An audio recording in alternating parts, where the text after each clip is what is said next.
10,000 दिव्यांग बांधव छत्रपती संभाजीनगरला धडकणार। शेगावात पार पडली निर्धार बैठक।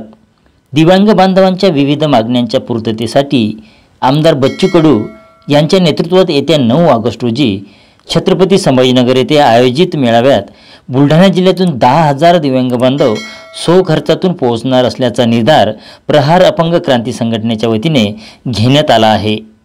रविवारी शेगाव येथील विश्राम भवनात आयोजित जिल्हास्तरीय बैठकीमध्ये हा निर्णय घेण्यात आला आहे।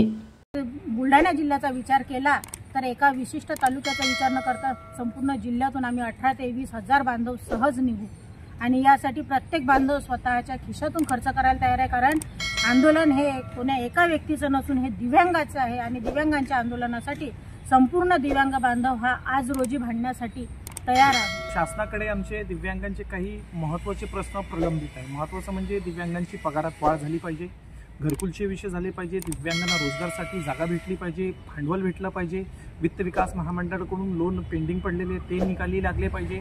या सर्व संदर्भात आमचा औरंगाबाद संभाजीनगरला येणाऱ्या 9 ऑगस्टला एक मोठ्या संख्येने आम्ही सर्व दिव्यांग महाराष्ट्रातले दिव्यांग बांधव तिथे जाणार आहे आणि 1 वाजेपर्यंत आम्ही तिथे थांबणार आहे आणि पूर्ण नेतृत्व आदरणीय वंदनीय बच्चूभाऊ कडू यांच्या अध्यक्षतेखाली राहणार आहे। आणि जर आमच्या मागण्या पूर्ण झाले नाही तर औरंगाबाद संभाजीनगरमध्ये दिव्यांगांचा एक सैलाब आपल्याला पाहायला भेटणार आहे।